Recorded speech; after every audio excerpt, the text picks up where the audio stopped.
So ngayon guys, pinapagawa ko si Innova. Bali ang nararamdaman ko rito yung pag-arangkada niya parang palyado. So dinala ko rito sa ating master mechanic na si Kuya RJ dito lang sa San Gonzalo. Bali ang kanyang check up ay pinapalitan niya ng radiator pinapalitan niya ng spark plug 4, tapos fuel filter, ano pa kuya? Tsaka air cleaner. So yun muna yung pinalitan namin ngayon dito. So ito siya, yung air cleaner. Napalitan na ba to? Bago? Ayan, bago yan. Ayan. Tapos ano yan? Fuel filter. Fuel filter. Ayan. So kapag palyado sa arangkada yung sasakyan, bale ito muna yung kumbaga ito yung basic na papalitan. So ibig sabihin kapag ito ay pumalya pa rin, ibig sabihin hindi lang doon ang sira.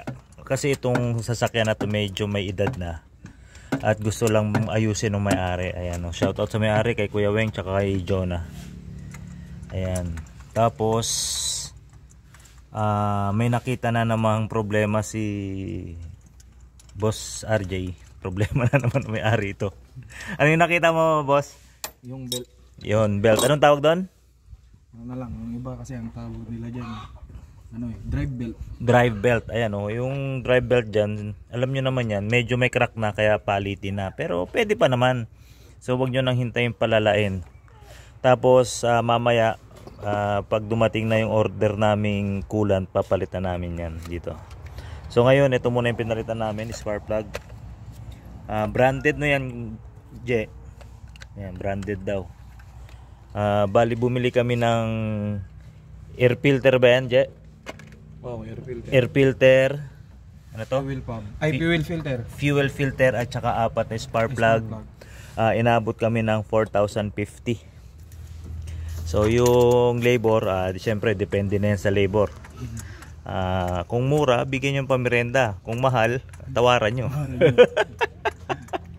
Ayan, so dito na pinapagawa itong Innova na ginagamit nila John at ni Kuya Weng.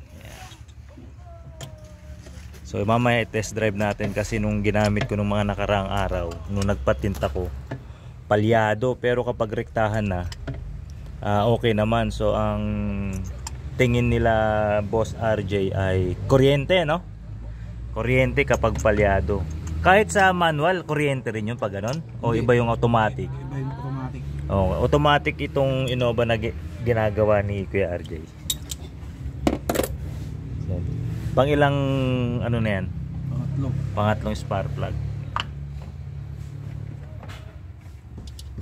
So kung may mga problema yung mga sasakyan, yung mga taglabrador, lapit lang kayo rito. Mukha lang hindi talyer pero malupit yung mekaniko. Tsaka syempre budget friendly yung labor niya. Hindi ko nasasabihin yung labor, pupunta kayo rito at makipagtawaran kayo. Pero mura lang. Ayan. So pangatlo na yan.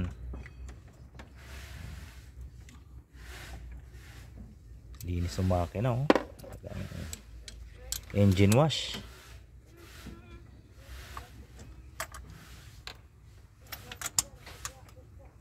Sige, bye bye na guys. Ayan na si Kuya RJ. Bye bye.